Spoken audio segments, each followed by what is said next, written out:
우리 함께 묵도하심으로 2월 첫 주일 예배를 시작합니다.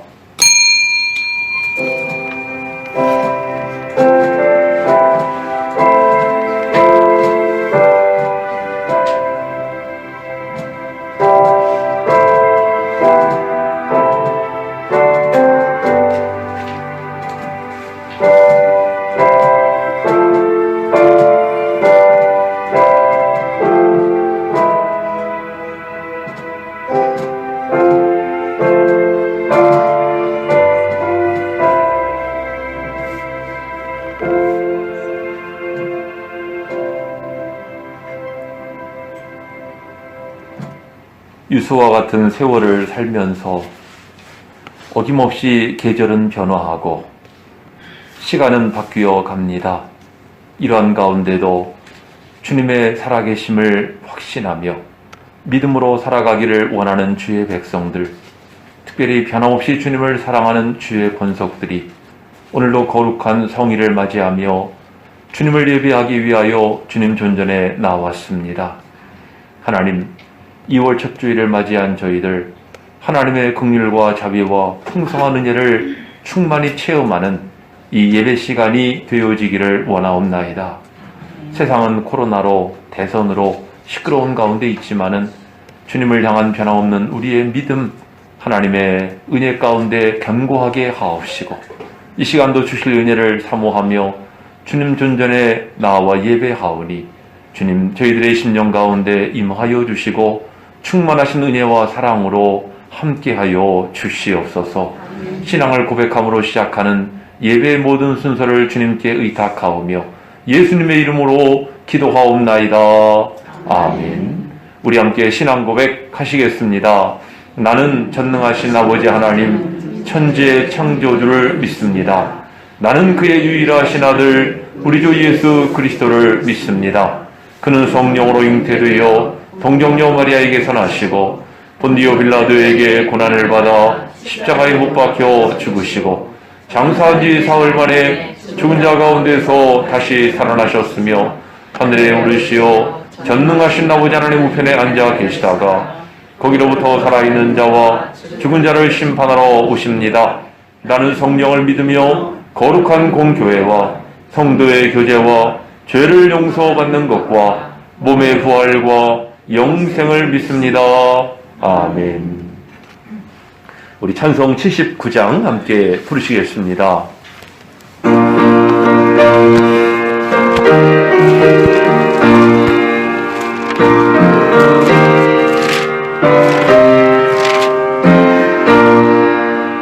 주 하나님 지으신 모든 세계 내 마음속에 그리워볼 때 하늘의 별 울려 퍼지는데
저 천국으로 날 인도하니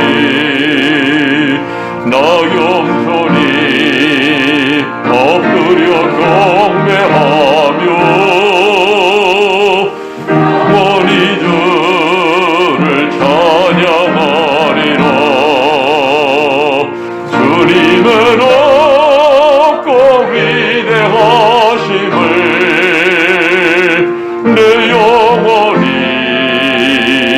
찬양하네. 주님은 없고 위대하심을 내 영혼이 찬양하네.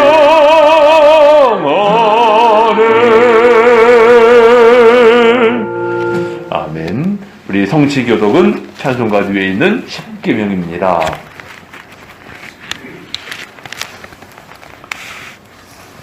하나님이 이 모든 말씀으로 말씀하여 이르시되 나는 너를 애굽 땅 종되었던 집에서 인도하여 낸 내 하나님 여호와이니라. 제1은 너는 나 외에는 다른 신들을 내게 두지 말라. 제2는 너를 위하여 새긴 사상을 만들지 말고 또 위로 하늘에 있는 것이나 아래로 땅에 있는 것이나 땅 아래 물속에 있는 것에 어떤 형상도 만들지 말며 그것들에게 절하지 말며 그것들을 섬기지 말라. 제3은 너는 내 하나님 여호와의 이름을 망령되게 부르지 말라. 제4는 안식일을 기억하여 거룩하게 지키라. 제5는 내 부모를 공경하라.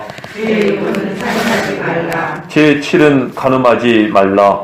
제8은 도둑질하지 말라. 제9는 내 이웃에 대하여 거짓 증거하지 말라. 제10은 내 이웃의 집을 탐내지 말라.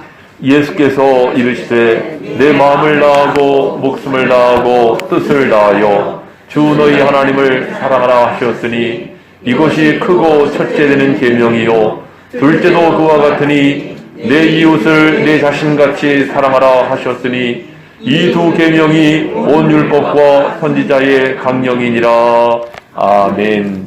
우리 한 주간의 삶을 돌아보면서 참회의 기도 드리시겠습니다. 주님, 이 시간 저희들 기도합니다.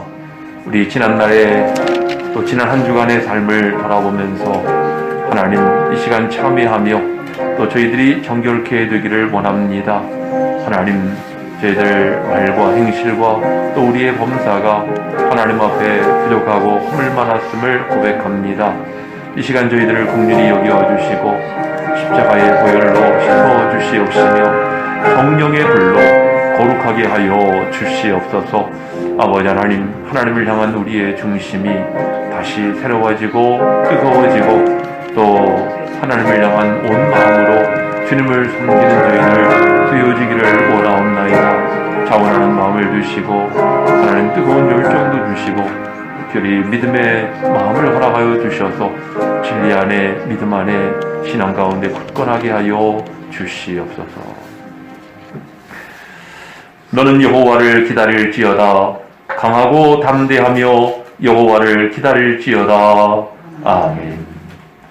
우리 자리에 앉으시겠습니다. 430장 함께 부르시고 이미선 권사님 기도 인도 하시겠습니다.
예수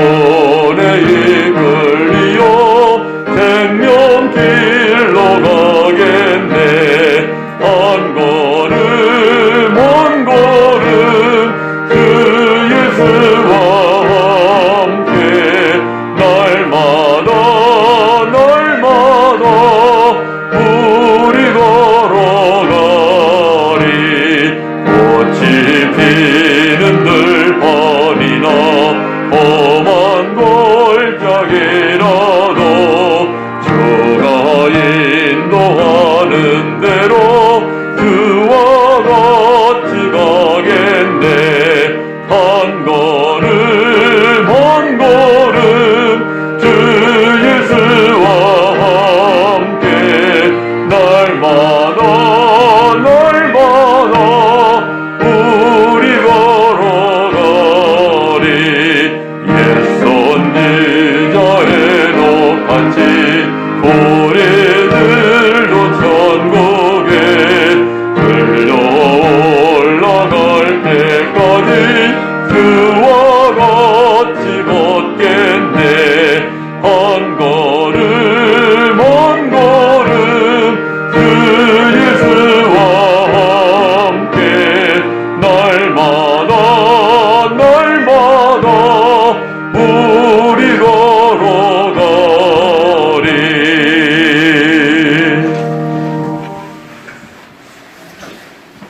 오늘도 살아 역사하시는 하나님 아버지, 감사와 찬양과 경배를 올려드립니다. 신령과 진정으로 예배드리는 사람을 찾으시는 하나님 아버지, 이 시간 여기에 모인 우리 모두가 거룩한 예배자로 서길 원합니다. 우리의 말과 행실이 하나님 앞에 선하지 못하였음을 회개하오니 주님의 십자가 보혈로 깨끗이 씻어 주옵소서. 우리나라와 민족을 불쌍히 여겨 주옵소서. 우리나라를 지켜주시고 보호하여 주시옵길 간절히 바라고 원합나이다. 특별히 3월에 있을 대선의회 하나님께서 친히 간섭하여 주셔서 하나님을 두려워하는 마음으로 나라와 백성을 위해 일할 수 있는 사람이 선출될 수 있도록 주여 인도하여 주시옵길 원합나이다.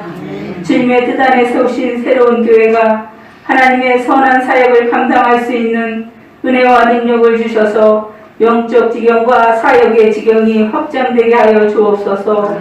이 시간 말씀을 전하실 목사님 위에 성령의 능력으로 기름 부으사 말씀이 능력과 권세가 있게 하여 주옵소서.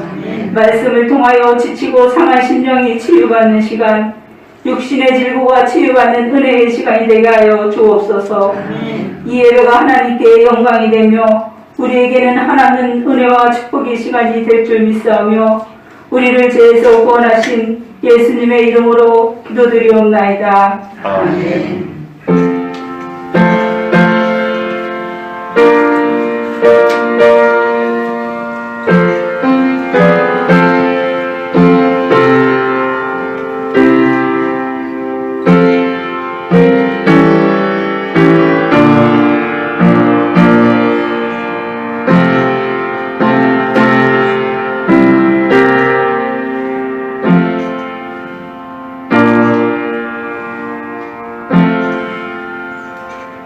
오늘 우리에게 주시는 하나님 말씀 에베소서 제4장입니다.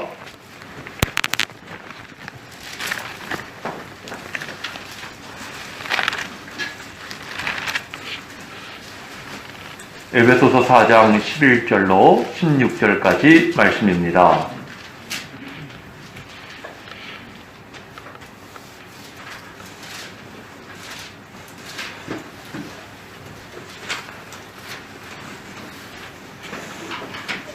그가 어떤 사람은 사도로, 어떤 사람은 선지자로, 어떤 사람은 복음 전하는 자로, 어떤 사람은 목사와 교사로 삼으셨으니 이는 성도를 온전하게 하여 인사의 일을 하게 하며 그리스도의 몸을 세우려 하시니라. 우리가 다 하나님의 아들을 믿는 것과 아는 일에 하나가 되어 온전한 사람을 이루어 그리스도의 장성한 분량이 충만한 데까지 이르리니 이는 우리가 이제부터 어린아이가 되지 아니하여 사람의 승부와 한산한 요기에 빠져 온갖 교훈의 풍조에 들려 요동하지 않게 하려 함이라. 오직 사랑 안에서 참된 것을 하여 범사에 그에게까지 자랄지라. 그는 머리니 곧 그리스도라. 그에게서 온 몸이 각 바디를 통하여 도움을 받음으로 연결되고 결합하여 각 지체의 분량대로 역사하여 그 몸을 자랑하며 사랑 안에서 스스로 세우는구나. 아멘.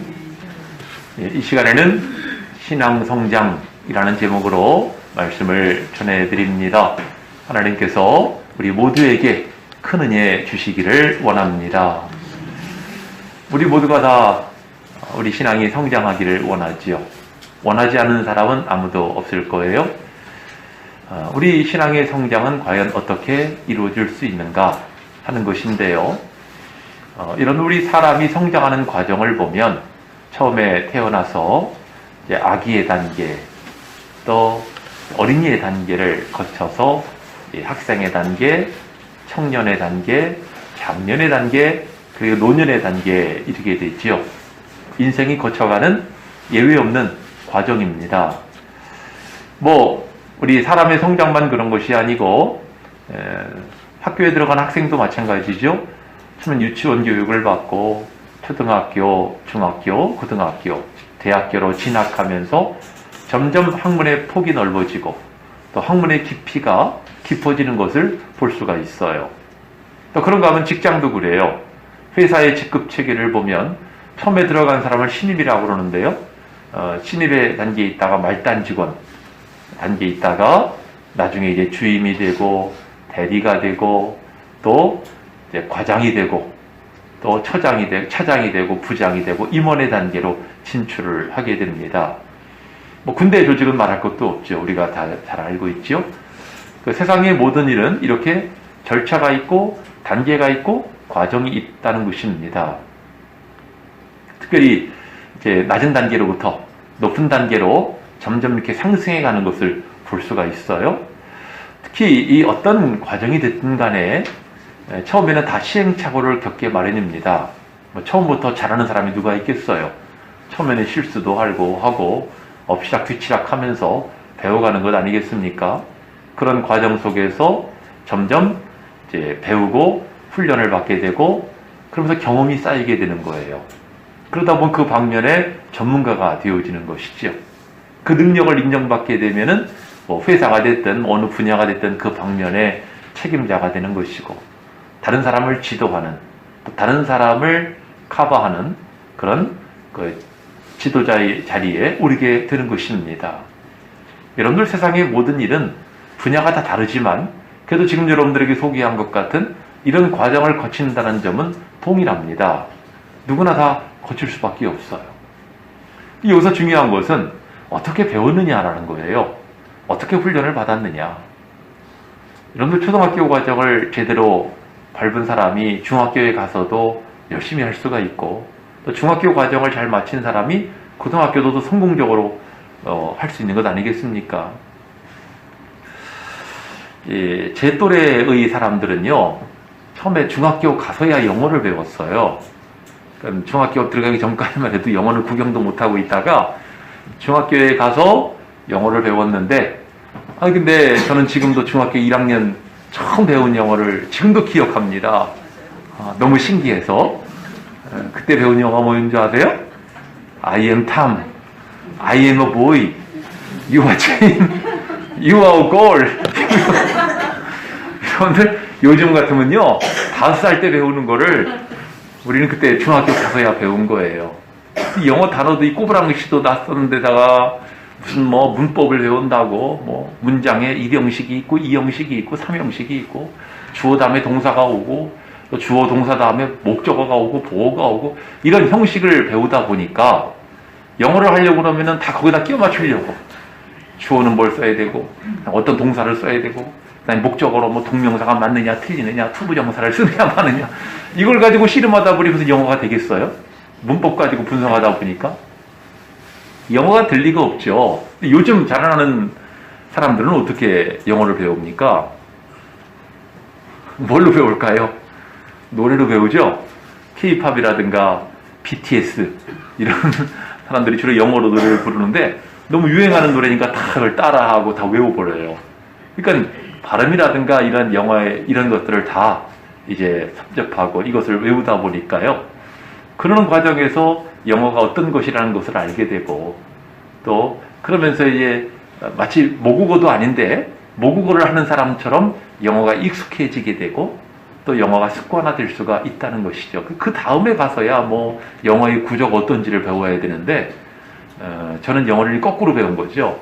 처음에 구조 분석부터 시작해서 참 그러니 여러분들 영어를 수십 년 배웠는데도 외국인 앞에서 영어 한마디를 못해가지고 쩔쩔매는 영어 장애인이 돼가지고 그런 것이 참 영어에 공부하는 사람들의 옛날 사람들의 맹점이었단 말이죠. 지금 영어를 배우는 한 예를 소개했는데요. 여러분들 세상의 모든 과정은요, 저마다의 그 배움에 그 노하우가 있어요. 어떻게 배워야 되는지 방법이 있는 것입니다. 그걸 무시하고 내 식으로 공부하거나 하면은 이것이 더딜 수밖에 없고 효과가 나타나기가 어렵겠죠. 마찬가지로 우리 신앙도 배우고 훈련하는데 방법이 있다는 것입니다. 옛날 사람들 말처럼 무조건 성경만 읽으면 되고 무조건 기도만이 하면 돼, 이렇게 무대뽀로 할 수 있는 것 아니지요.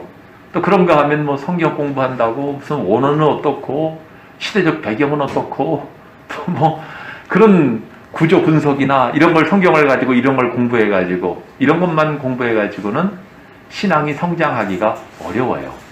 학문적으로는 발달할 수 있을지 모르는데 이런 성경을 우리가 학문적으로 공부하는 건 아니잖아요. 학문적으로 공부할 수는 있겠지만 그 신앙이 성장하기는 어려운 것입니다. 그 여러분들 어떻게 우리의 신앙이 성장할 수 있느냐? 우리는 성경을 어떻게 배워야 하고 또 기도는 어떻게 해야 되고 이것을 우리가 좀 알아가야 되지 않겠습니까?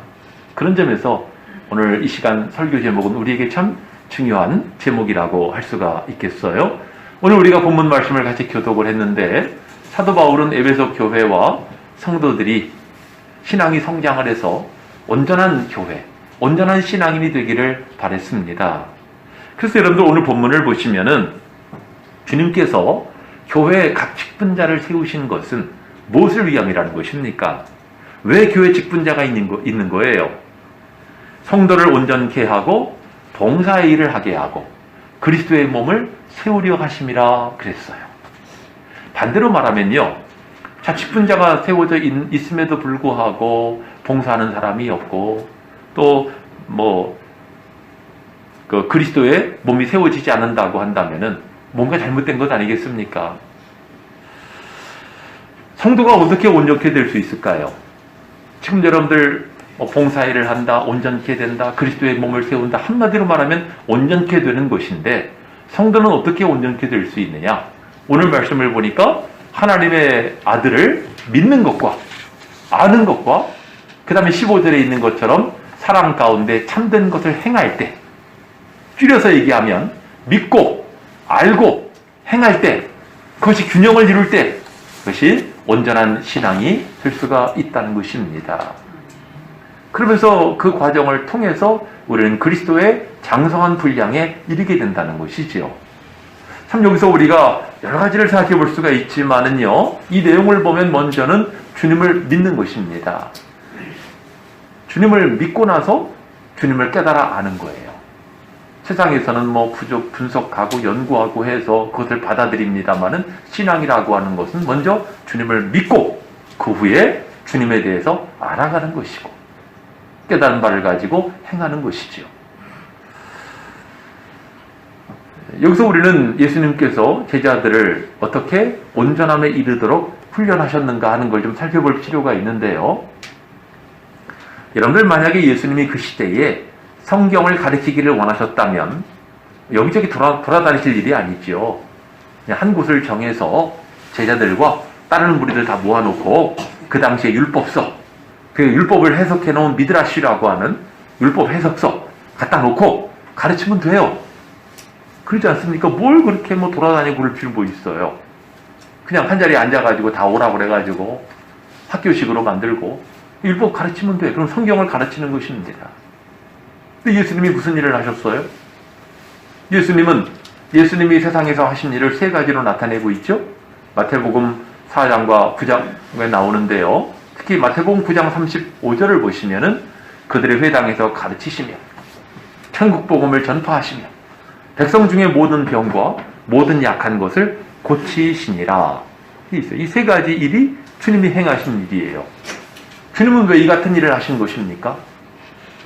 여러분들, 예수님 자신이 말씀이세요.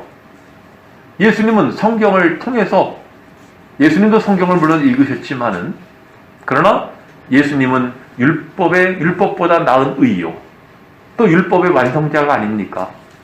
예수님께서는 어느 특정한 그룹을 만들고 그 그룹에게만 말씀을 전하신 것이 아니고 하나님의 복음을 대신대로 많은 사람들에게, 그리고 남녀노소를 불문하고 많은 사람들에게 하나님의 복음을 전파하기를 원하셨던 것입니다. 하나님의 말씀을 우리가 연구하고 분석하는 게 중요한 게 아니고 그 말씀을 깨닫는 것, 그리고 그 말씀의 은혜가 모든 사람에게 미치는 것이 중요한 것입니다. 뿐만 아니라 지금 예수님이 행하신 이 세 가지를 여러분들에게 소개해 드렸는데요, 여러분들 이 일을 예수님이 행하신 것은 무엇 때문입니까? 물론 예수님이 이 일을 하시기 위해서 세상에 오셨어요. 하지만 이것과 함께 중요한 것은 무엇이냐면, 예수님을 따르는 제자들이 주님이 행하시는 이러한 일을 보고 그들도 훈련을 받도록 하시기 위하여 주님의 제자들과 함께 하시면서 이런 일을 행하신 거예요. 여러분들 아까 잠깐 소개했습니다마는 자리에 앉아가지고 뭐 주어가 어떻고 동사가 어떻고 목적어가 어떻고 이런 거 아무리 해봐야 영어 실력이 늘기가 어렵잖아요.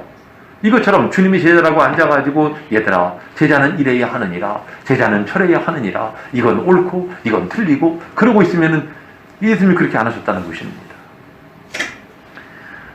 여러분들 영어를 잘하려면은요, 원어민이 말하는 얘기를 자꾸 들어야 되죠. 많이 들어야 되잖아요. 또 시행착오를 거듭하더라도 자꾸만 외국인과 대화를 하려고 그러고 그런 과정 속에서 실력이 늘어가는 것 아니겠어요? 실전인 거예요. 이념이나 관념이 아니라 실전인 것입니다. 그러니까 주님의 제자들 역시도 처음에는 시행착오가 많았어요. 하지만 예수님 명령에 따라서 나가서 노방전도도 했고요. 그것도 훈련이었어요. 또 귀신을 쫓아내는 훈련도 하고, 나아가서 또 이제 복음을 전하는 사람으로서 천국 복음을 전파하는 훈련도 그들이 행한 것이지요. 그런 모습을 우리가 찾아볼 수가 있는데, 이 제자들의 모습을 보면은 주님께서 그들에게 능력을 주셨을 때에는 그들이 나가서 복음을 전할 때 귀신이 쫓겨가고 이런 역사들이 나타났어요. 근데 늘 그런 일이 있으면 얼마나 좋겠습니까만은, 예수님께서 변화산으로 올라가고 난 후에 주님이 안 계신 자리에 한 귀신 들린 아이의 아버지가 자기 아들을 데리고 왔는데 제자들에게 고쳐달라고 요청했는데, 제자들이 그 아이를 고쳐주려고 귀신을 쫓아내려고 아무리 노력을 했지만 귀신이 꿈쩍도 안 했다는 것입니다.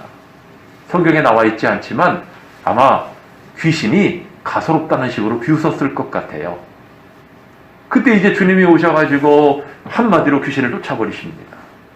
얼마나 쟤들이 머쓱했겠어요. 조용히 있을 때 주님께 묻잖아요.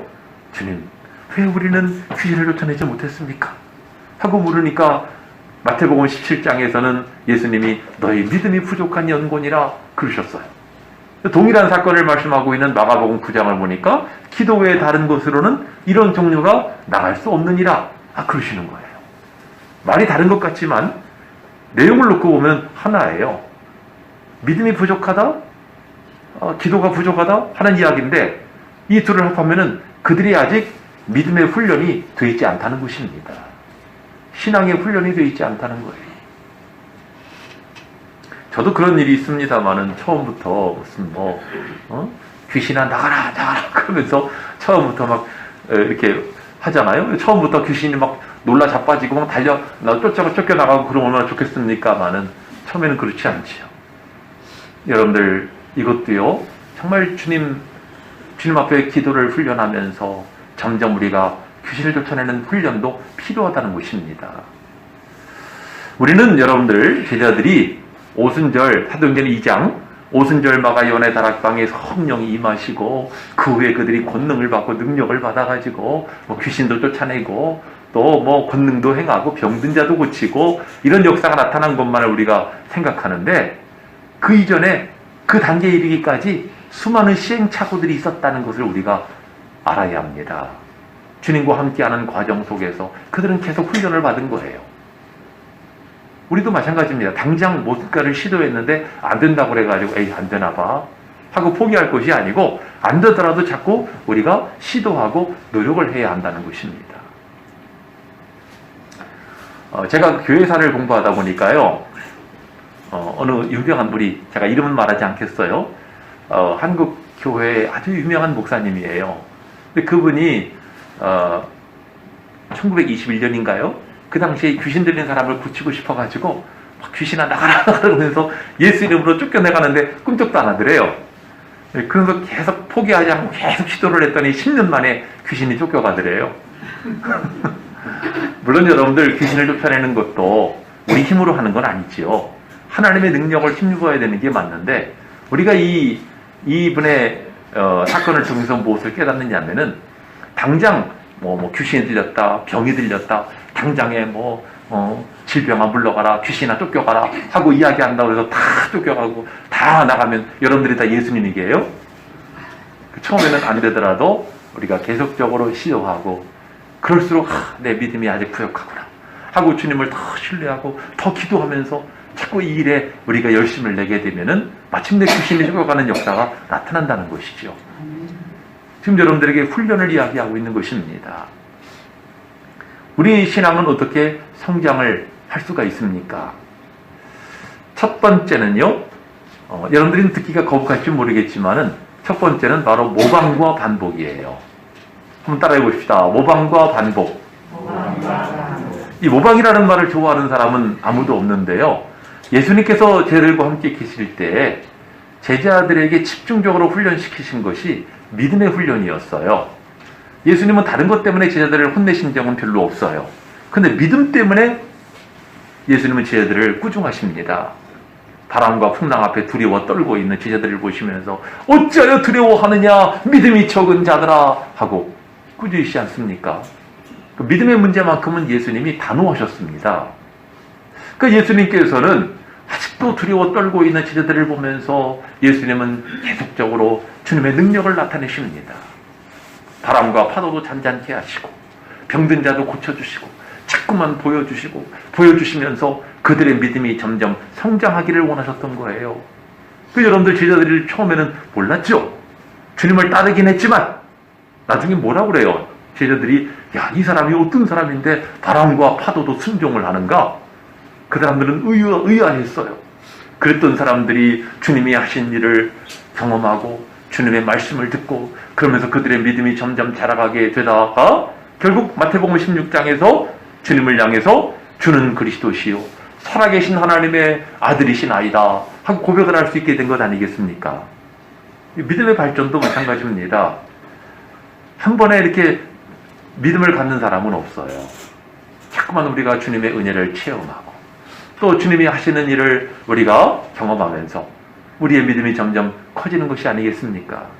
우리 지난 금요일 날도 이 간증하신 권사님이 계셨는데 우리 리전도에 이 간증을 들으면서 깨닫게 되는 것이 그렇구나. 이 체험적인 신앙이 얼마나 중요한가. 내 삶 속에 주님이 역사하시는 것을 체험할 때 살아있는 신앙이 될 수가 있는 것입니다. 체험을 하지 않으면은 여러분들의 신앙은 아직 관념적인, 이념적인 신앙이 될 수밖에 없어요. 지식적인 신앙이 될 수밖에 없어요. 예수님이 이랬대, 저랬대, 거기서 끝나고 마는 것입니다. 여러분들의 신앙이 살아있는 신앙이 되려면 주님을 체험해야 되는데 그러기 위해서는 우리의 믿음이 필요한 것이고 지금 여러분들에게 소개한 것처럼 우리가 자꾸 이 주님을 보고 따라하는 그런 모방이 필요하다는 것입니다. 어린아이가 태어나서요, 엄마나 맘마라는 말을 하기까지 몇 번 그 말을 듣는지 아십니까? 수없이 듣는데요. 오랫동안 아기는 엄마라는 말을 계속 듣는 거예요. 엄마라는 사람이 계속 엄마 하라는 거죠. 그러면 가만히 듣다가 그 입모양을 보다가 마침내 이제 결국 엄마라는 말을 하잖아요. 그죠? 아기가 무슨 말을 제일 먼저 배우는지 아세요? 제가 찾아보니까 맘마를 제일 먼저 배우고 그 다음에 까까라는 말을 배우고 그 다음에 엄마라는 말을 배우는데요. 여러분들 그 단어 한 번 하면은 난리가 나죠. 기적이 일어난 것처럼 우리 아이가 드디어 엄마라고 했다고 난리가 납니다. 여러분들 하지만 그 단계에 이르기까지 얼마나 많이 들었겠어요, 그 아기가. 그럼 여러분들 그 아기가 처음부터 뜻을 알아가지고 엄마는 이런 뜻이구나 알아가지고 한 것이겠어요? 따라 하려니까 따라 한 거예요. 그러다가 나중에 그 의미를 알아가는 거잖아요. 엄마는 이런 의미구나 하는 것을 아기가 알아가는 거란 말이죠. 우리 신앙도 마찬가지입니다. 처음에는 모방을 하는 것입니다. 반복적으로 하는 거예요. 전에 한번 소개해드렸던 기억이 있는데 저는 원래 목회자가 되려는 사람은 아니었고 소설가가 되려는 사람이었어요. 대학에서 국문학을 전공했는데 소설이 너무 좋았어. 그래서 시간 날 때마다 도서관 가서 단편소설 읽는 재미에 빠져가지고 살았던 적이 있었는데요. 멋있는 소설가가 되고 싶어서 신춘문예에 한번 당선이 돼보고 싶었어요. 작품도 내보고 했는데 여러분들 어느 날 이제 학교 대학교 회지가 나온다고 그래서 거기에 소설을 투고를 했는데 교수님이 불러가지고 그 문학 소설 담당하시는 교수님이 저를 부르더니 자네 정말 소설을 써볼 마음이 있느냐고 물어보더라고요. 예, 쓰고 싶습니다. 그랬더니 그러면 유명한 소설가의 작품, 세 사람의 작품을 토시 하나 틀리지 말고 그대로 베껴오래요. 기분이 나빠가지고 누구를 뭘로 알고 내가 남의 작품 베끼는 사람인 줄 아느냐고 안 갔어요. 안 가는 바람에 제가 소설가가 못 됐어요. 그때 갔으면 저는 이 자리에 없었을 거예요, 아마. 근데 나중에 생각해 보니까 그 교수님 말씀이 맞은 거예요. 여러분들, 사람이 처음부터 무슨 유명한 소설가가 될 수 있어요? 처음에는 다른 유명한 소설가의 작품을 보고 베끼는 가운데, 아, 이분은 이렇게 이 단어를 썼구나. 이분은 이렇게 표현을 했구나. 하는 거를 배워가는 거거든요. 남의 거를 두로 배운 다음에, 그 다음에 자기 것이 나오는 것입니다. 그렇지 않습니까? 근데 소설만 그런 게 아니에요. 여러분들, 그림을 배우는 사람도 처음에는 자기 그림을 그리지 않아요. 남의 유명한 그림을 보고 베끼는 거예요. 그리는 겁니다. 음악은 안 그래요? 음악도 처음부터 자기 곡을 한 사람이 누가 있어요? 처음엔 다른 사람의 곡을 베끼고 그걸 연주해보고 그러면서 아, 음악은 이렇게 하는 것이로구나. 곡은 이렇게 쓰는 것이로구나. 모든 예술이나 문학이나 정치나 이 모든 분야가 다 똑같습니다. 처음부터 자기 이걸 할 수가 없어요. 우리 신앙은 그렇지 않겠어요? 여러분들, 모방이라는 부류는 싫어하지만은 모방을 제2의 창조라고 말하는 사람도 있어요. 자꾸 모방을 하다 보면 거기서 우리는 창조적 재능이 나타날 수가 있다는 것이지요.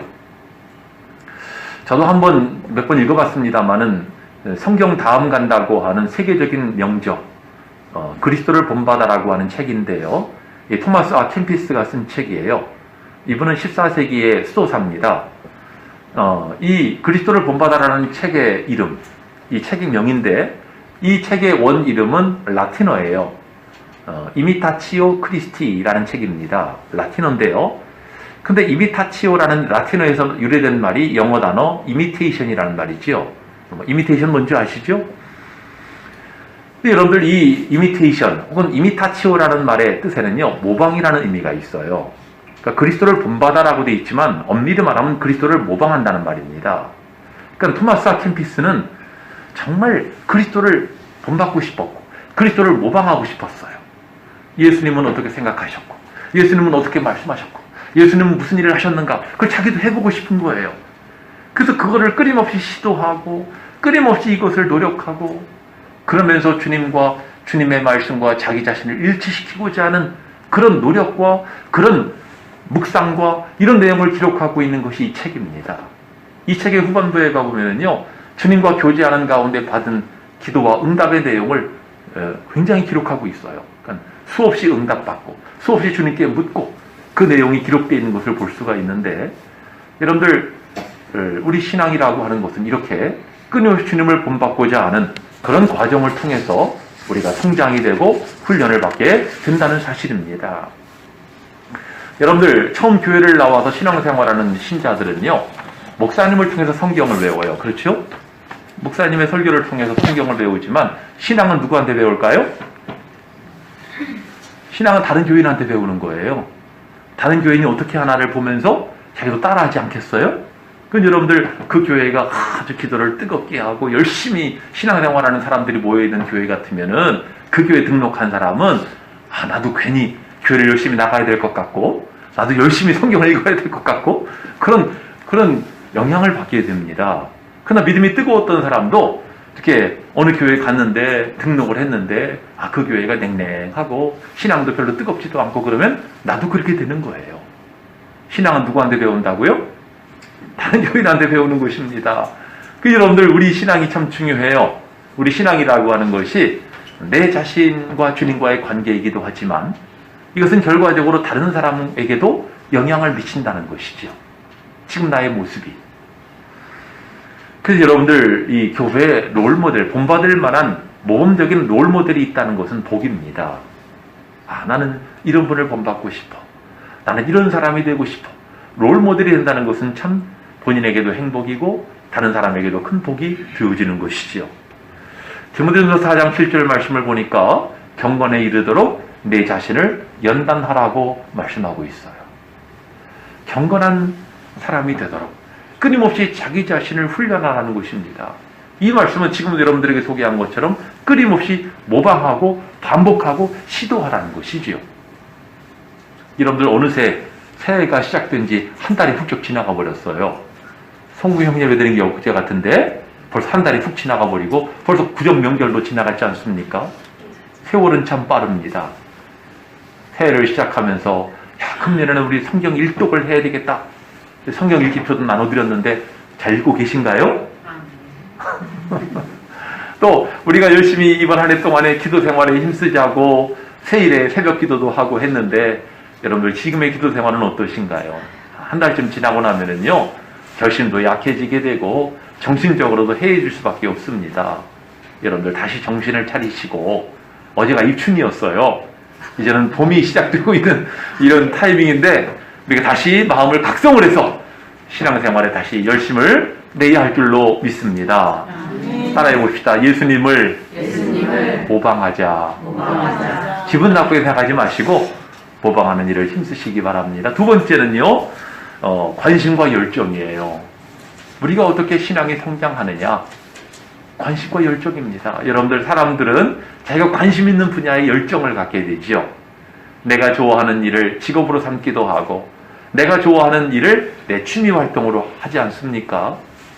근데 여러분들 세상의 모든 사람이 모든 일이 다 내가 좋아하는 일만 할 수는 없죠. 때로는 내가 좋아하지 않지만 해야 하기 때문에 그 일을 해야 되는 경우도 있어요.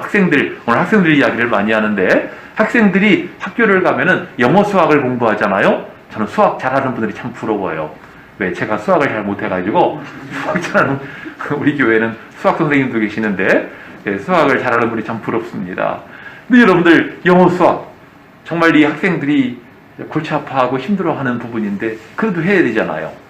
시험 보려면 해야 되지 않습니까? 그래서 여러분들 그런 과목들 관심이 없더라도 관심을 가져야 되고 열심히 안 나더라도 열심을 내야 돼요. 근데 어떻게 보면 신앙생활도 똑같다는 것입니다. 처음부터 하나님에 대해서 열심히 있고 성경에 대해서 열심을 가져가지고 그런 사람이 얼마나 되겠습니까? 처음에 교회를 누가 나오라고 해서 나왔는데 졸리기만 하고 하품만 나오고 목사님 설교가 자장가로 들리고 여러분들 그런 과정을 다 거쳐요. 그런 과정 속에서 그럼에도 불구하고 자꾸만 교회를 나오고 자꾸만 말씀을 듣다 보면은 열심히 생겨나게 되는 거고 열심히 생기게 되면 관심이 생기게 되는 것이고 그런 과정 속에서 우리의 신앙은 성장을 이루어가는 것입니다. 결국 나의 관심을 어디에 두느냐, 다른 말로 나의 존재를 어느 곳에 자꾸만 노출을 시키느냐에 따라서 그 부분야가 나의 관심 영역이 되는 것이죠. 저는 낚시를 잘 못하고 별로 좋아하진 않는데 낚시 좋아하는 분들을 보면은 그냥 시간만 나면 낚시터로 가더라고요. 그래서 부인하고 전쟁을 벌이는 분도 계시는데 여러분들 낚시터에 자꾸 가는 사람, 거기에 자꾸만 자신을 노출시킨다는 이야기는 뭐예요? 낚시가 그 사람의 관심 영역인 거예요. 마찬가지로 우리가 신앙에 관심이 있다고 그러면은 자꾸만 교회에 내 몸을 노출을 시키고 그리고 기도하는 일에 말씀을 가까이 하는 일에 자꾸만 내 자신을 노출을 시킬 때 그 신앙이 자기 자신의 관심 영역이 되는 것 아니겠습니까? 그리고 그런 관심 영역을 갖게 될 때에 바로 그 방면에 대해서 조예가 깊어지게 되는 것이죠. 낚시를 좋아하는 사람은 나중에 낚시에 대한 전문적인 기술을 갖게 되는 것이고요. 또 신앙에 대한 관심을 갖고 있는 사람은 신앙생활에 대해서 나름대로 조예가 깊어지는 것 아니겠습니까? 그러니까 신앙 성장이라고 하는 것은 내 신앙을 성장시키고자 하는 나의 관심으로부터 비롯되는 거예요. 신앙생활하는 대부분의 사람들이 그런 말을 하더군요. 목사님, 그렇게 해야 한다는 건 알지만 그렇게 하기가 쉽지 않네요. 몸이 안 따라준다, 시간이 안 따라준다, 여건이 안 따라준다, 그런 얘기들을 많이 하세요. 여러분들 지금 소개한 것처럼 모든 것이 갖추어지고 하신 사람이 누가 있겠습니까? 지난 금요일날 금요 기도 시간에 누가복음 9장에 나오는 주님의 제자의 세 사람을 살펴봤는데요. 세 사람. 근데 이 세 사람은 모두가 다 부적격자들이었어요.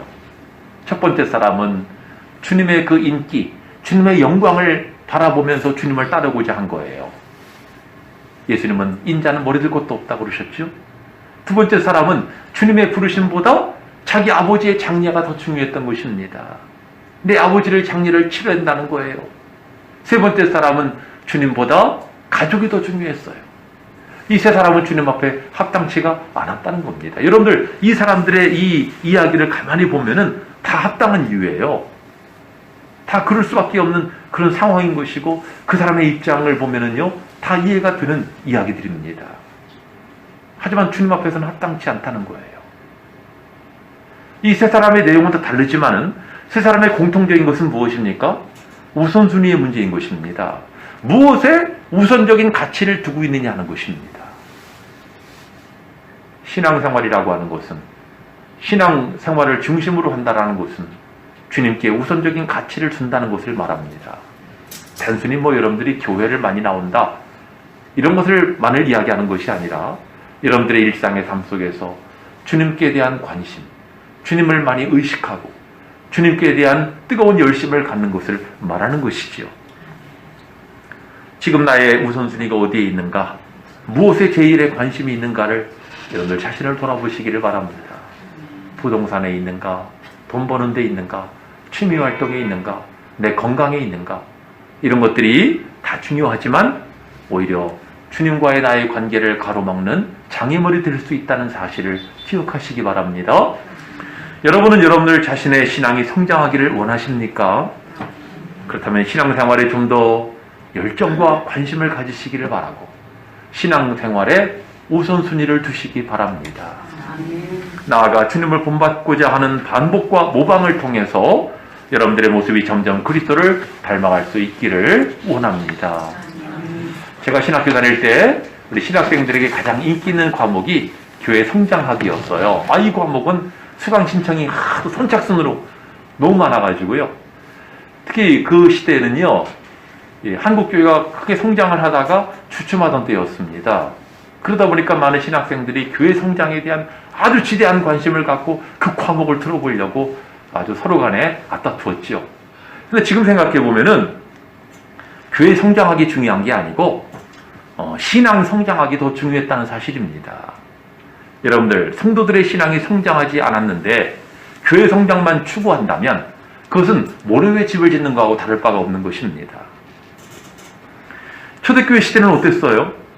그때도 과연 교회 성장이 중요했을까?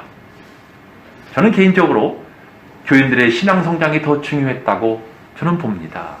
그래서 오늘 본문인 에베소서 4장 말씀을 보더라도 한마디로 교회와 신앙의 성장을 중요하게 말씀하고 있지 않습니까? 만약에 그 시대에 교회 성장이 있었다면 오늘날처럼 건물이 커지고 시설이 확장되고 메가처치를 이루는 그런 성장이 아니었을 거예요.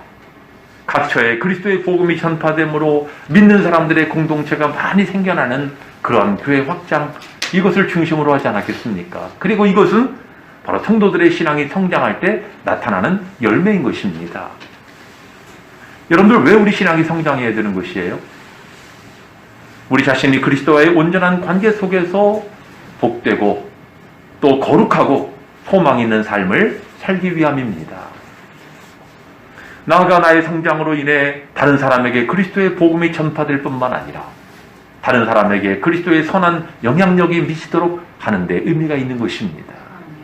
우리 새로운 교회 성도들 신앙이 날마다 성장함으로 말미암아 주님과의 관계 속에서 큰 기쁨을 누리시기를 바라고 주님께 복을 받으시기를 바라고 또 여러분으로 인해 복음이 널리 전파될 수 있기를 주의 이름으로 축원합니다.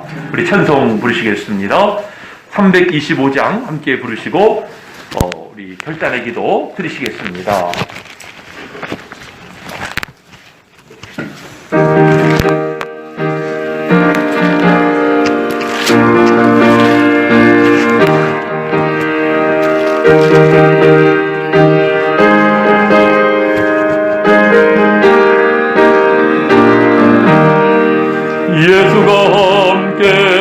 되시니 시험이 오나 겁없네 기쁨의 근원 되시는 예수를 위해 삽시다.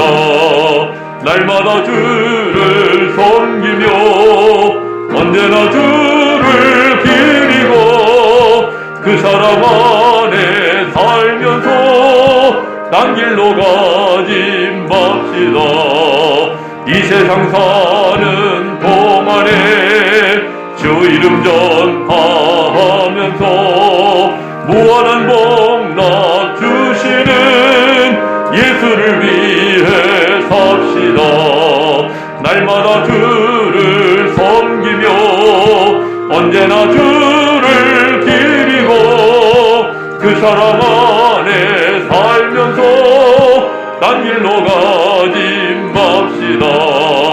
이 세상 친구 없어도 예수는 나의 친구니 불의한 일을 버리고 예수를 위해 삽시다. 날마다 주를 섬기며 언제나 주를 기리고 그 사랑 안에 살면서 딴 길로 가지 맙시다. 주께서 심판하실 때 잘했다 칭찬하리니 이러한 상급 받도록 예수를 위해 삽시다. 날마다 주를 섬기며 언제나 주를 기리고 그 사랑 안에 살면서 딴 길로 가지 맙시다. 우리 말씀을 이어가시면서 합심하여 기도하시겠습니다. 사랑하시는 우리 아버지 하나님, 이 시간 저희들 기도합니다. 그렇습니다. 우리의 신앙이 날마다 성장해가야 할 줄로 믿습니다. 그리스도의 장성한 분량에 이루어야 하겠습니다. 하나님, 주님께서 우리에게 원하시는 일인 줄로 믿사옵나이다.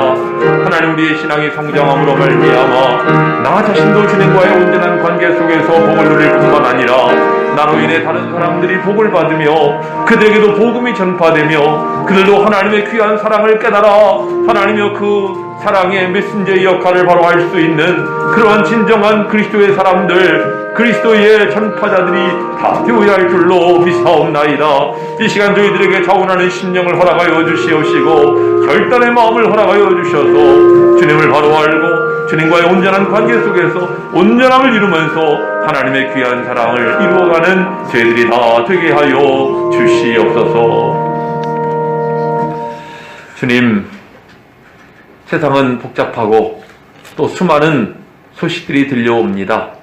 코로나로 인해서 많은 사람들이 시달리고 있고 또 우리나라는 대선으로 인해서 심히 시끄러운 가운데 있습니다. 이러한 가운데에도 저희들 우리의 신앙이 날마다 성장하는 일에 힘써야 할 줄로 믿사옵나이다. 들판의 곡식이 아무리 비바람이 몰아쳐도 점점 무르익어 가고 여물어 가는 것처럼 우리의 신앙이 날마다 여물어지게 하옵시고 하나님이 기뻐하시는 믿음의 사람, 말씀의 사람, 성령의 사람으로 온전함을 이루는 그러한 주의 성도들 다 되게 하여 주시옵소서. 아버지 하나님, 이 시간 저희들이 하나님 앞에 새롭게 결단하기를 원합니다. 그리스도의 사람으로 온전하여지기를 원합니다. 저희들에게 찾아와 주시고 말씀하여 주시옵시고 하나님, 우리의 신앙이 그저 형식적인 신앙이 아니라 날마다 그리스도를 닮아가는 하나님 성장하는 신앙이 되어지기를 간구하오며 예수님의 이름으로 기도하옵나이다. 아멘. 317장 1절, 3절, 5절을 부르시면서 봉헌하시겠습니다.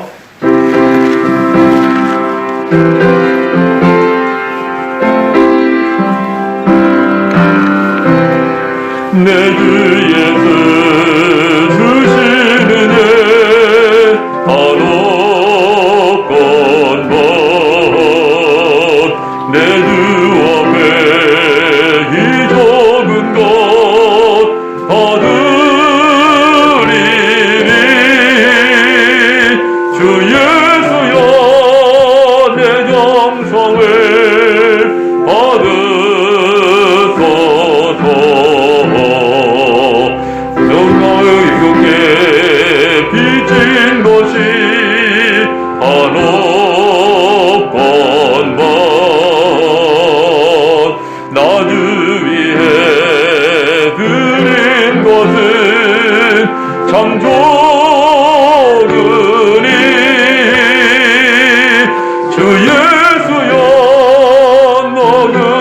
주께 보소서.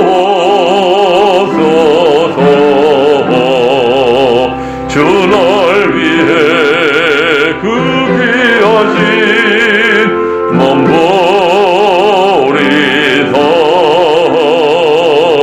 이내 몸을 피값으로 사셨으니 내 생명도 주 예수께 바칩니다.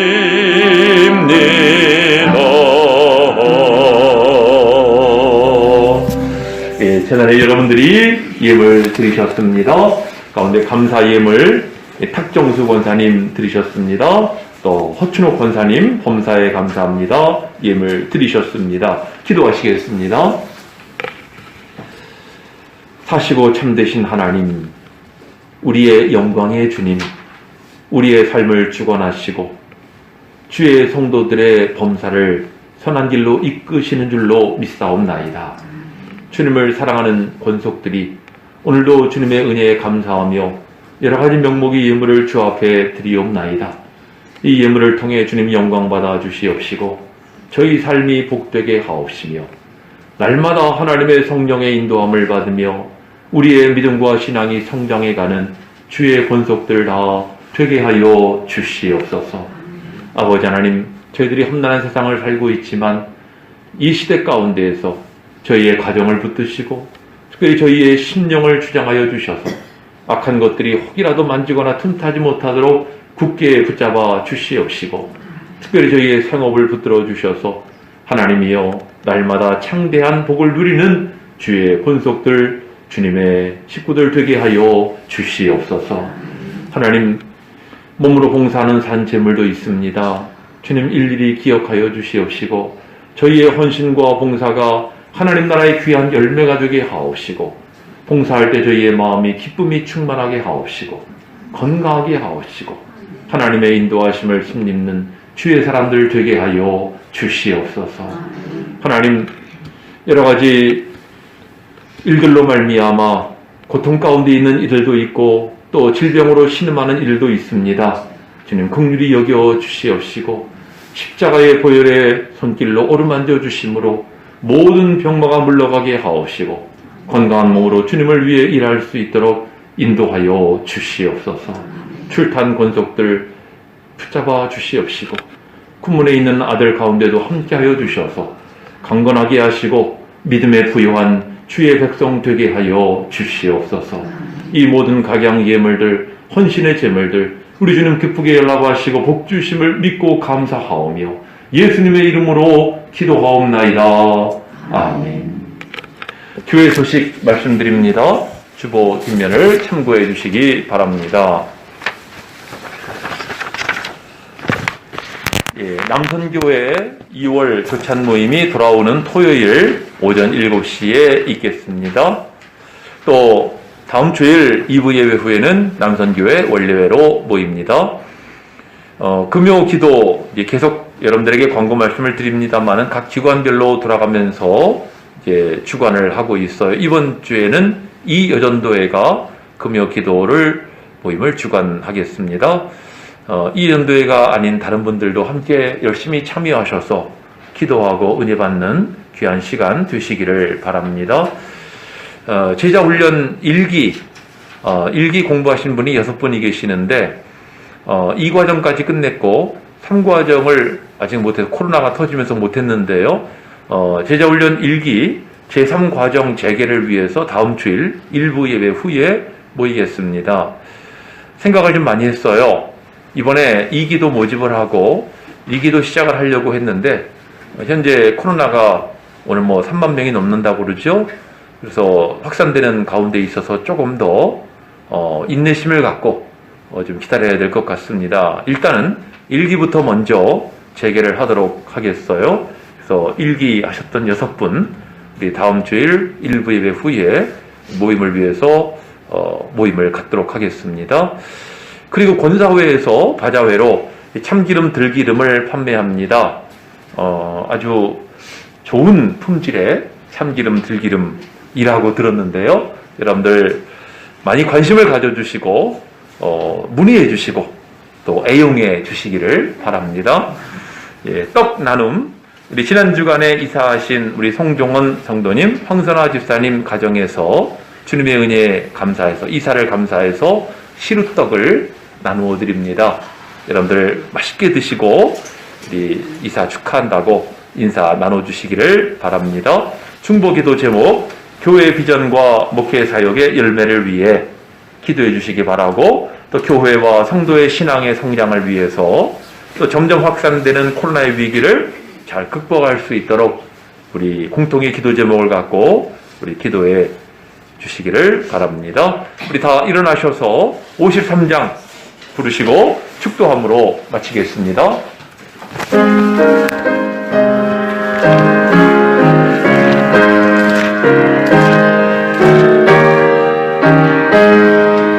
성전을 떠나가기 전 머리를 숙일 때 주께서 함께 계시고 복 내려주소서.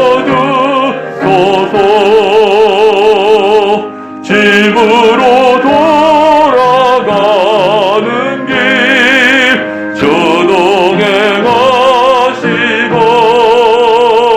내 모든 언행 심사를 다 지켜주소서. 거룩한 날이 나가고 저녁이 되도록 주 우리 맘에 빛 되서 늘 계시옵소서.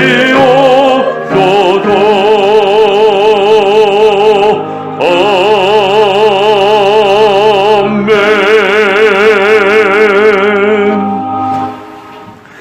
머리 들고 성전을 떠나기 전에 하나님의 성령이시여 각 사람 위에 임하여 주시옵소서.